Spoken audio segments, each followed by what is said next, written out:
Good morning, children. Today we will study about the Mauryan Empire. The foundation of the Mauryan Empire was a unique event in the Indian history. Its importance lay in the circumstances in which it was achieved. That is, because of foreign rule in the northwest as a result of Alexander's victories in India. Let's study about the sources to reconstruct the age of Mauryas. We divide the sources into two categories: literary sources, which consist of Arthashastra of Chanakya, Indica of Megasthenes, archaeological sources, which consist of the Ashokan edicts and Sanchi Stupa. Now let's do the literary sources in detail. Arthashastra. Arthashastra is attributed to Chanakya or Kautilya. His real name was Vishnugupta. It contains about 600 verses, which are further divided into 15 sections. It provides details of art of administration as the duties of the king, which are elaborately mentioned in it, functions of the ministers, and organization of the civil service. It deals with the high level of diplomacy, relations between the states, and the idea of Kautilya's ideal state. Indica. Indica was written by Megasthenes, the Greek ambassador to Patliputra. It gives a lot of information about administration of Patliputra, growth in the economy, especially in agriculture and the customs, and also about the religion of the people. Now let's study about the archaeological sources. Ashokan edicts. The edicts of Ashoka are most reliable source of information for Ashoka's rule. The rock edicts were displayed at many prominent places of the empire. The most important rock edicts are the Rock Edict 12 and the 13th major rock edict. Sanchi Stupa. Sanchi Stupa is a dome-like structure built at Sanchi near Vidishi in Madhya Pradesh by Ashoka in 3rd century BC to enshrine the relics of Buddha. It was enlarged during the Sunga period. The four gateways are lavishly covered with magnificent sculptures which depict episodes from Buddha's life, and Jatak tales were added on all the four sides of the stupa. Buddha was represented in symbolic forms like that of a wheel, a lotus, or a throne under a peepal tree. All this reveals the development in the technical and artistic skill of the people during the Sunga period. Political history of the Mauryas. Chandragupta Maurya. Chandragupta Maurya laid the foundation of Mauryan Empire in 321 BC and overthrew the Dhanananda, the last ruler of Nanda dynasty, with the help of Kautilya, popularly known as Chanakya. He defeated Seleucus Nicator in 305 BC and recovered the Greek conquests in India. Thus, his empire extended from Mysore in the south and Kabul in northwest. His empire stretched from Saurashtra in west up to Bengal in the east. He was the first historical emperor of India and later became a follower of Jainism. Ashoka. Ashoka was the third and the most enlightened ruler of the Mauryan dynasty. His most important conquest was Kalinga in 261 BC. His empire extended from Hindu Kush in northwest to Brahmaputra in east, Himalayas in the north to Mysore in south. He was one of the greatest kings in the history of the world because he was liberal and generous to the people of different faith. The Kalinga War. The Kalinga War was a turning point of Ashoka's career. Ashoka decided to add Kalinga to his vast empire. In 261 BCE, he attacked Kalinga and captured it. The whole Kalinga was turned into a battlefield. The death, destruction, and suffering affected Ashoka deeply. The victory of Ashoka gave him pain instead of joy. He vowed not to fight wars in future and became a follower of Lord Buddha. He used all his power and resources in the teaching and propagation of an ethical system called Dhamma. Mauryan administration.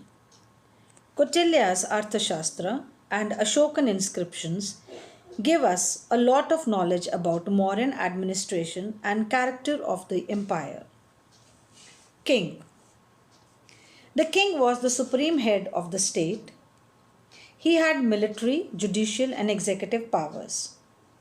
The king had the power to enact laws. According to Megasthenes, the king was a very hard-worked official transacting the public business. Kautilya divided the king's duty into 8 parts. It was the duty of the king to give close attention to the people's welfare, social order, and military action. Council of Ministers. The king had a council of ministers called Mantri Parishad to advise him. Though the number of the council of ministers was small but very influential, they could act as a check on king's power and advise the king in choosing governors, generals of the army, treasurers of the state, etc. Network of spies.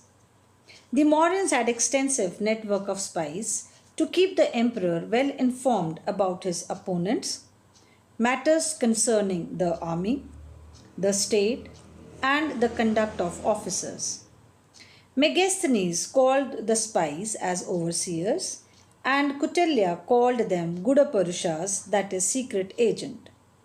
Sources of revenue. Arthashastra provides a detailed list of the sources of revenue.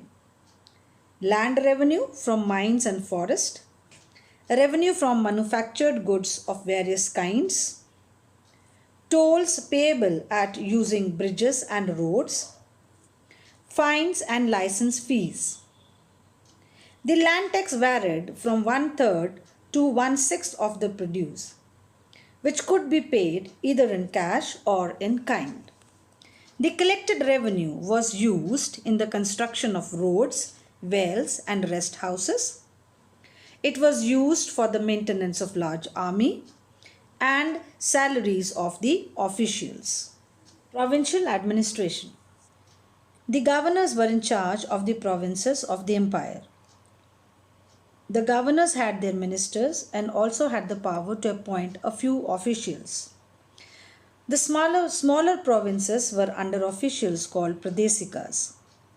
The 4 important provinces, Takshila, Northern Province, Ujjain, Western Province, Tosali, Eastern Province, and Swarnagiri, Southern Province. The provinces were subdivided into districts for purposes of administration. Other officials. There were 3 classes of high officials, namely the Rajukas, Yuktas, and Mahamatras. The Rajukas. The Rajukas were in charge of districts and corresponded to the district magistrates of the present day. They managed the state property and kept law and order in the districts. The Yukta. The Yukta was the district treasury officer who collected revenues and kept accounts. The Mahamatras were the head of special departments. The Dhamma Mahamatras were one who promoted Dhamma and looked after the general happiness and welfare of the people. The city administration.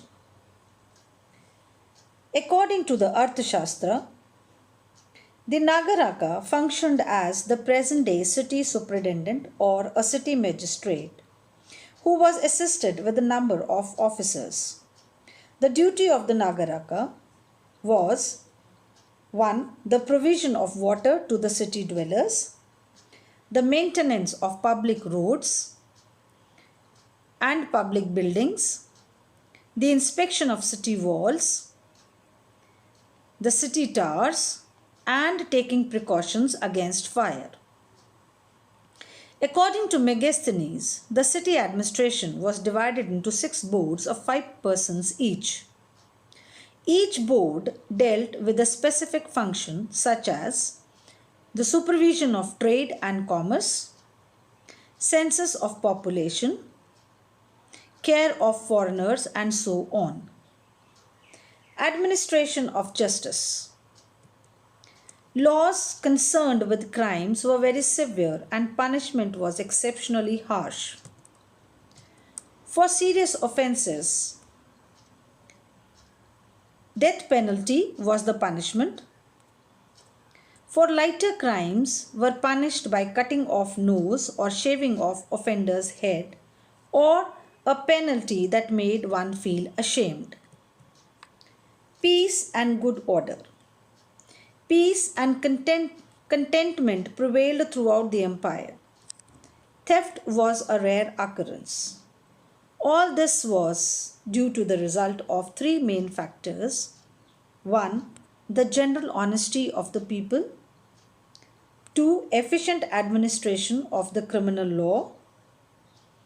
3rd, the Mauryan economy was based on productive agriculture and lucrative business and trade. Ashoka's Dhamma. The Prakrit word Dhamma and the Sanskrit word Dharma have the same meaning. The sources of Ashoka's Dhamma are his own inscriptions, displayed at many prominent places. His inscriptions consist of 14 major and several minor rock edicts, pillar edicts, cave inscriptions, and other inscriptions. Ashoka's Dhamma implied concepts such as justice, virtue, morality, law, and duty. The fundamental principles of Ashoka's Dhamma are as follow: purity of domestic life and truthfulness, toleration, ahimsa, and true ceremonial. Means adopted for the propagation of Dhamma and the spread of Buddhism are as follow. Ashoka practiced what he preached. The officers of the state were required to tell people about their duties. Ashoka created a special class of officers called Dhamma Mahamatras. Ashokan edicts, royal missionaries were sent for the propagation of Dhamma and the spread of Buddhism to all parts of empire and far beyond India. Ashoka was successful in transforming Buddhism from an Indian sect into one of the greatest religions of the world. So today, children, we have studied about the sources to reconstruct Mauryan Empire, greatness of Chandragupta Maurya, Ashoka the Great and his estimate, extent of Ashoka's empire, the importance of Kalinga War, Mauryan administration and its character in the Mauryan Empire, Ashoka's Dhamma, meaning and fundamental principles, its propagation and spread of Buddhism. Children, I am sharing with you a link of a documentary, Ashoka the Great, in the description box below. Please do watch it. Thank you and stay blessed.